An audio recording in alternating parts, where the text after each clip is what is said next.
नमस्कार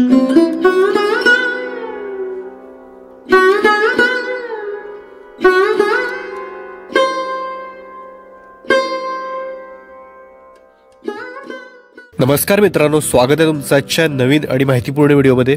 मी तुमचा होस्ट पार्थ आणि तुम्ही बघत आहात ट्रॅव्हलर पार्थ। तर खूप महिन्यांपासून हा व्हिडिओ बनवायचा होता, त्याला आज मुहूर्त मिळालाय। तर जे कोणी गिरनारला जाणार असतील त्यांचा प्रवास सुखकर व्हावा आणि त्यांना एक मार्गदर्शन मिळावं म्हणूनच मी हा व्हिडिओ बनवत आहे। व्हिडिओ शेवटपर्यंत नक्की बघा, नक्कीच तुम्हाला ही माहिती आवडेल। आणि जर तुम्हाला हा व्हिडिओ आवडला तर व्हिडिओला नक्की लाईक करा। तर मी नुकताच गिरनारला जाऊन आलो। दत्तगुरूंच्या कृपेमुळे मी गेले अनेक वर्ष गिरनारला जात आहे, त्यामुळे गिरनारला किंवा जुनागडला बदलताना मी बघितलं आहे। तर तिथे झालेला डेव्हलपमेंट आणि या सगळ्याची मी सविस्तर माहिती देणार आहे।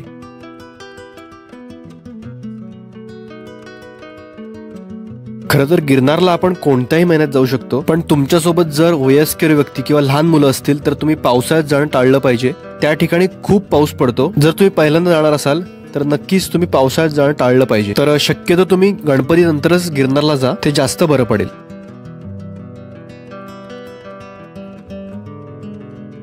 तर मुंबई आणि कोकणातून बरेच ट्रेनचे पर्याय आहेत गिरनारला जाण्यासाठी। तर Saurashtra express, Jamnagar express, Kochuveli Porbandar express हे काही पर्याय आहेत जे कोकणातून किंवा मुंबईतून जुनागडला जातात। तर काही ट्रेन्स आहेत ते राजकोट पर्यंतच आहेत, पण राजकोटवरून तुम्ही लोकल ट्रेन किंवा बस किंवा प्रायव्हेट गाडीने तुम्ही जुनागडला जाऊ शकता। गिरनारला राहण्यासाठी अनेक सोयी सुविधा उपलब्ध आहेत। गिरनारला तुम्ही धर्मशाळेत राहू शकता, जिथे तुमची खायची आणि राहायची उत्तम सोय होऊन जाईल। त्याचबरोबर छोटी छोटी हॉटेल्स आहेत, अगदी 500 रुपयात तुमची राहायची व्यवस्था होऊन जाईल। त्याचबरोबर गिरनारला 3 स्टार, 4 स्टार, 5 स्टार हॉटेल सुद्धा आहेत, तिथे अगदी उत्तम प्रकारे तुमची राहायची व्यवस्था होऊन जाईल।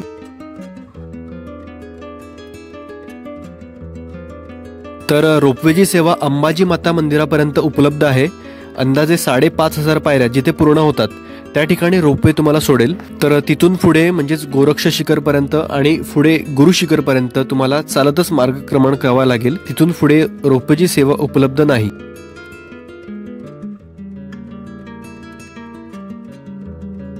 तर सिनियर सिटीजन साठी डोली ही सेवा उपलब्ध आहे। तर डोलीने कोणीही प्रवास करू शकतो। डोलीने तुम्ही अगदी पहिल्या पायरीपासून ते शेवटच्या पायरीपर्यंत म्हणजेच गुरु शिखरापर्यंत जाऊ शकता। त्याचा रेट साधारणतः वजनाप्रमाणे असतो, म्हणजेच टोटल 10,000 पायऱ्यांचे वजनाप्रमाणे साधारणतः 10,000 ते 13,000 रुपये आकारले जातात। तर वजन जास्त असेल तर पैसेही जास्त आकारले जातात।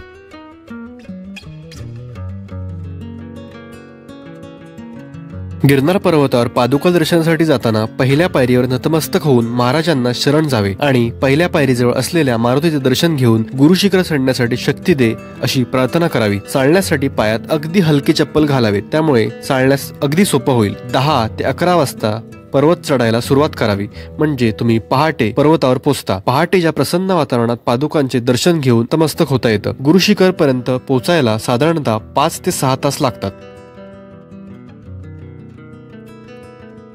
गिरनार पर्वत चढत असताना कपडे अगदी सुटसुटीत घालावे। जीन्स पॅन्ट अथवा नेहमी घालतो अशी पॅन्ट घालू नये, शक्यतो लूज पॅन्टच वापरा। स्वेटर आणि कानटोपी बरोबर घ्या। साधारणतः 6,000 पायऱ्यानंतर पहाटेचा गार वारा असतो, त्यावेळी स्वेटरची खूप गरज असते। गिरनार पर्वतावर चढत असताना हातात काठी नक्कीच घ्या। काठीच्या आधारे चढणे खूप सोपे होते। ही काठी तुम्हाला 30 रुपये भाड्याने गिरनारच्या पायथ्याशी मिळेल। जर तुम्हाला गुडघेदुखीचा त्रास तर स्वतःजवळ निकॅप जरूर ठेवावी, उतरताना निकॅपचा खूप उपयोग होतो।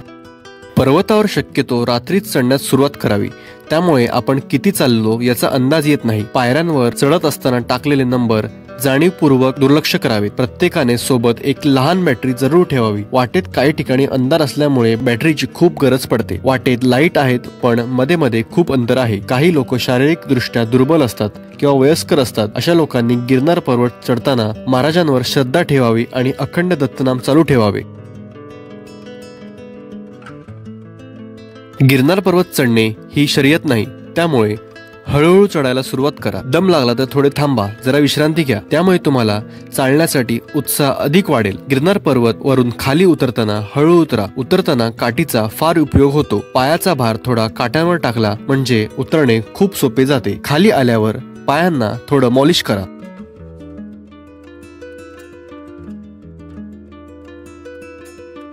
गोरक्षनाथ मंदिर सोडल्यानंतर वाटेत एकही दुकान नाही, गुरु शिखरापर्यंत एकही दुकान नाही अथवा हार फुले मिळत नाहीत. कोरडा प्रसाद अथवा भक्तिभावाने अर्पण करण्यासाठी पूजेच्या वस्तू खालूनच वर न्यावे लागतात. त्यामुळे न विसरता पूजेचं सामान आपल्या बॅगेत एका वेगळ्या कप्प्यात भरून ठेवावे. पादुकांचं दर्शन घेतल्यानंतर सर्वांनी न विसरता कमंडलू कुंडला दर्शन आणि प्रसाद घ्यावा. गुरु शिखरानंतर कमंडलू कुंड हे पवित्र स्थान आहे. गिरनार हे फॉरेस्ट एरिया अंडर असल्यामुळे तेथे प्लॅस्टिक बंदी आहे, तर कोणीही तेथे प्लॅस्टिक घेऊन जाऊ नये. श्री दत्तभक्ती मार्गात गिरनार पर्वतावरील पादुकांचे दर्शन हे एक अविस्मरणीय क्षण आहे. भाविकांनी नक्कीच गिरनार पर्वतावर जावे. नेणारा आणि आणणारा श्री दत्तगुरु आहेत हे कायम लक्षात ठेवावं. सर्व करता करविता तोच आहे यावर विश्वास ठेवावा. तर मित्रांनो, ह्या होत्या काही महत्त्वाच्या टिप्स गिरनारला जाण्यासाठी आणि गिरनार पर्वतावर चढण्यासाठी. नक्कीच तुम्हाला हा व्हिडिओ आवडला असेल. जर तुम्हाला हा व्हिडिओ आणि ही माहिती आवडली असेल तर व्हिडिओला लाईक करा, जास्तीत जास्त शेअर करा आणि माझ्या चॅनलला सबस्क्राईब करायला विसरू नका. तर भेटू पुन्हा एकदा अशाच माहितीपूर्ण व्हिडिओसोबत. श्री गुरुदेव दत्त.